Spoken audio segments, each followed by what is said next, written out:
दोस्तों, अगर आप अपने आलस के कारण परेशान हैं, तो इस वीडियो में बताई गई बातों को ध्यान से सुनें, क्योंकि आज की इस वीडियो में मैं आपको बताऊंगा कि आलस क्या है, आलस्य क्यों पैदा होती है और इसे कैसे दूर कर सकते हैं।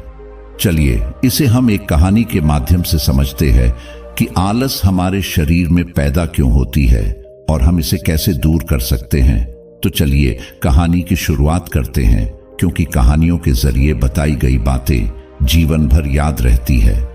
एक समय की बात है, ओमकार नाम का एक आलसी व्यक्ति एक प्रसिद्ध गुरु के पास जाकर उनसे कहता है, हे गुरुवर, मैं अपने आप से बहुत परेशान हूं, मैं बहुत ही आलसी आदमी हूं, इसीलिए सब लोग मुझे ताना देते रहते हैं।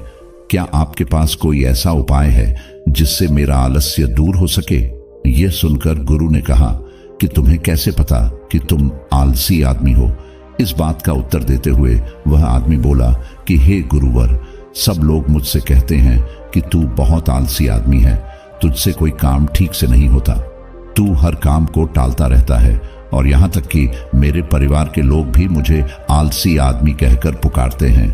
ये सुनकर गुरु उस आदमी से पूछते हैं कि तुम्हारे पास आलसी होने का कोई प्रमाण है? क्या तुम यह सिद्ध कर सकते हो कि तुम एक आलसी आदमी हो?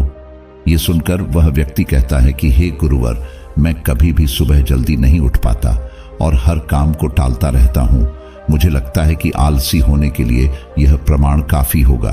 उस आदमी की बातें सुनकर गुरुवर कहते हैं कि आलस्य को समझने के लिए हमें यह जानना होगा कि आलस्य क्या है और वह किसी आदमी के शरीर में कैसे जन्म लेता है। अगर कोई आदमी का किसी काम में पूरा मन नहीं लगा पा रहा, उसमें उस काम के प्रति जोश नहीं है, उत्साह नहीं है, तो उसका कारण आलस्य होता है। आलस्य जोश और उत्साह के विपरीत होता है। इसे समझने के लिए हमें यह जानना अति आवश्यक है कि आलस्य आदमी के शरीर में दो स्तर पर जन्म लेता है, पहला शारीरिक स्तर और दूसरा मानसिक स्तर। यह कहते हुए उन गुरु ने उसे समझाना शुरू किया कि सबसे पहले शारीरिक स्तर पर आलस्य को समझते हैं। इसके बाद गुरु ने अपने आश्रम के शिष्यों की तरफ इशारा करते हुए कहा कि तुम जरा गौर से इन शिष्यों का चलना, उठना, बैठना और लेटना देखो। इन शिष्यों के चलने में एक तालमेल होता है, एक लय होती है, एक आनंद होता है, और जब यह बैठने की मुद्रा में होते हैं तो इनकी रीढ़ की हड्डी सीधी होती है और गर्दन थोड़ी उठी हुई होती है, और वहीं पर जब यह लेटते हैं तो इनका पूरा शरीर एकदम शांत और स्थिर होता है। और वहीं जब एक आलसी व्यक्ति चलता है तो वह एकदम झुका हुआ, थका हुआ और बिना किसी आनंद के चल रहा होता है। याद रखो, 60 से 70% आलस्य हमारे उठने, बैठने, चलने और लेटने से तय होता है। अगर हम अपने इन अवस्थाओं को समझ लेते हैं और जागरूक होकर चलने, उठने और बैठने का अभ्यास करते हैं, प्रयत्न करते हैं, तो हमारा 70% आलस्य दूर हो जाता है। गुरु उस व्यक्ति को शारीरिक स्तर पर आलस्य का दूसरा कारण बताते हुए कहते हैं, सुबह जल्दी न उठ पाना। पूरी प्रकृति, यहाँ तक कि पेड़ पौधे और पक्षी भी सुबह सुबह सूर्य उदय होने से पहले उठ जाते हैं। ये हम पक्षियों को देखकर भी समझ सकते हैं कि प्रकृति ने मनुष्य के उठने का कौन सा समय निर्धारित कर रखा है। अगर हम सुबह जल्दी उठते हैं, सूर्य उदय होने से पहले उठते हैं, तो हमारे शरीर में एक स्फूर्ति होगी, एक ताजगी होगी और हम हर काम में अपना मन लगा पाएंगे। ये सुनकर वह आलसी आदमी बोला कि हे गुरुवर, लेकिन मेरा काम ऐसा है कि मैं उसे रात में ही कर पाता हूँ, इसी वजह से मैं रात में सही समय पर नहीं सो पाता और सुबह जल्दी उठ नहीं पाता। तो जिन लोगों का काम रात में होता है, वह सुबह कैसे जल्दी उठ पाएंगे?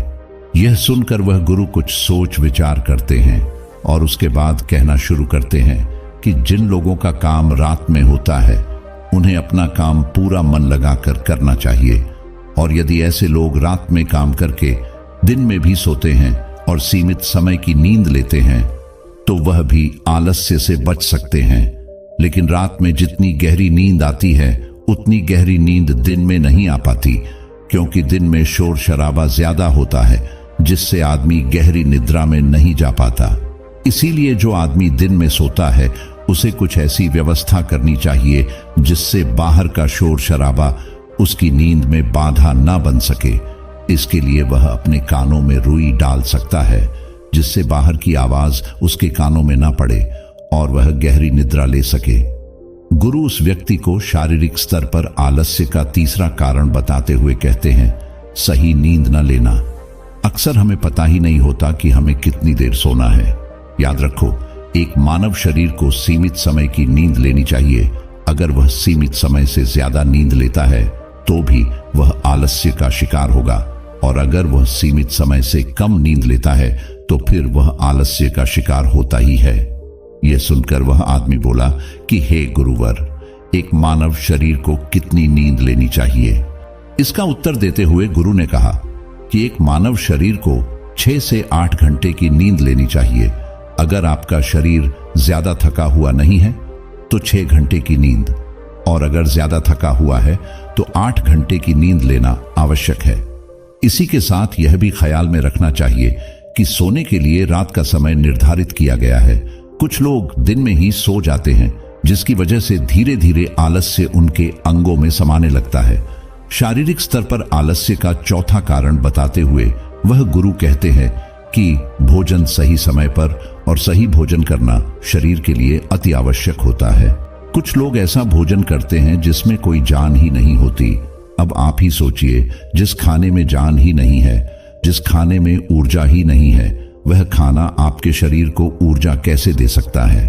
और अगर इंसान ऐसा खाना खाएगा तो उसका शरीर किसी भी काम को करने में बाधा उत्पन्न करेगा ही। अक्सर गलत समय पर उल्टा सीधा भोजन करने से आदमी का मोटापा बढ़ता चला जाता है, और एक पतले इंसान के मुकाबले एक भारी शरीर वाले इंसान के शरीर में ज्यादा आलस्य आने की संभावना हो जाती है। इसीलिए ऐसा भोजन करो जो प्रकृति से सीधा प्राप्त हो रहा हो, जिसमें कुछ ऊर्जा हो। यह सुनकर उस व्यक्ति ने कहा कि हे गुरुवर, शारीरिक स्तर पर तो आलस्य को मैं समझ गया हूं, लेकिन मानसिक स्तर पर आलस्य क्या होता है? इसका उत्तर देते हुए गुरु उस व्यक्ति से कहते हैं कि इंसान को अपनी जीवन में बहुत सारी नाकामयाबी मिलती है। जब वह नाकामयाब होता है, किसी काम को पूरा नहीं कर पाता, तो उसका जोश और उत्साह अगले काम को करने के लिए ठंडा पड़ जाता है। जब भी वह किसी नए काम को शुरू करता है तो उस व्यक्ति को उसकी पुरानी यादें प्रभावित करती रहती है। इसीलिए वह नए काम को पूरे जोरों शोरों और उत्साह के साथ और पूरा मन लगाकर नहीं कर पाता, और यही आलस्य का कारण बन जाता है, जिसकी वजह से वह नया काम भी पूरा नहीं हो पाता, क्योंकि उसमें उसका पूरा मन और पूरा जोश नहीं लगा होता है। इसके लिए हमें यह समझना जरूरी होता है कि जो पिछला काम हमारा पूरा नहीं हो पाया, उससे भी हमें बहुत कुछ सीखने को मिला है। उससे हमें एक अनुभव मिला है जिसे हम अपने नए काम में लगा सकते हैं।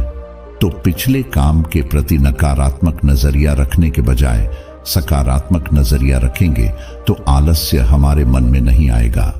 गुरु उस व्यक्ति को मानसिक स्तर पर आलस्य का दूसरा मुख्य कारण बताते हुए कहते हैं कि लक्ष्य का स्पष्ट न होना। यह कहकर गुरु उस आलसी आदमी से सवाल करते हैं कि मान लो यदि तुम किसी जंगल में फंस गए हो और तुम्हारे पास खाने पीने के लिए कुछ भी नहीं है, तो तुम क्या करोगे? वह व्यक्ति कहता है कि हे गुरुवर, मैं जिंदा रहने के लिए उस जंगल में खाने पीने का सामान ढूंढ लूंगा। यह सुनकर गुरु कहते हैं कि अगर तुम्हें फिर भी खाने पीने का सामान नहीं मिला तो तुम क्या करोगे? इसका जवाब देते हुए वह व्यक्ति कहता है कि हे गुरुवर, मैं किसी भी तरह किसी भी कीमत पर उस जंगल से बाहर निकलने का पूरा प्रयास करूंगा। यह सुनकर गुरुवर कहते हैं कि वहां पर तुम्हारा लक्ष्य स्पष्ट है, इसीलिए तुम्हारे शरीर में कोई आलस्य नहीं आएगा। उस समय तुम्हें पता होता है कि तुम्हारे शरीर के लिए अभी सबसे ज्यादा जरूरी खाना पीना ढूंढना है, क्योंकि अगर तुम नहीं ढूंढोगे तो तुम मर जाओगे। और जब तुम्हारा लक्ष्य स्पष्ट होता है तो आलस्य तुम्हारे मन में आ ही नहीं सकता।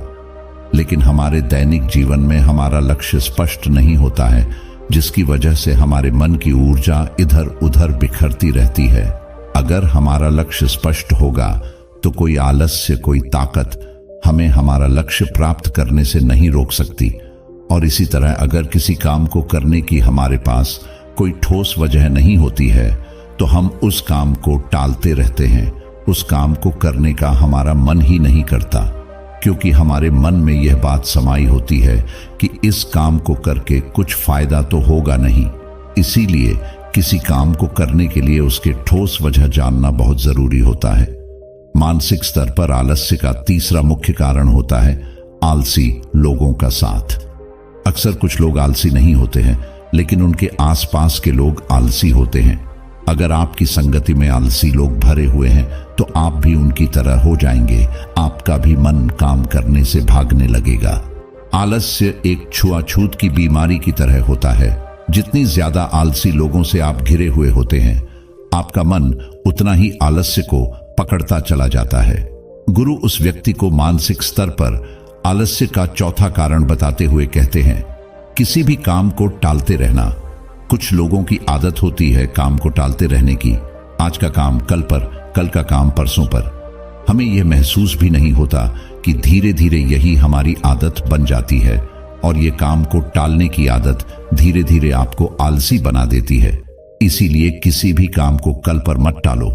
और सबसे आखिर में गुरु ने कहा कि किसी भी काम को करने के लिए आपके पास उम्मीद होनी चाहिए, उत्साह और जोश होना चाहिए।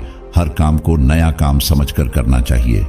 इसके बाद गुरु ने उस आलसी आदमी से कहा कि याद रखना, अगर तुम्हारे पास कोई स्पष्ट लक्ष्य है और उसे करने के लिए तुम्हारे पास कोई ठोस वजह भी है, तो दुनिया की कोई भी ताकत तुम्हें वह काम करने से नहीं रोक सकती। इतना कहकर गुरु ने अपनी वाणी को विराम दिया। अब उस व्यक्ति को भी समझ आ गया था कि आलस क्या होता है और इसे कैसे दूर कर सकते हैं।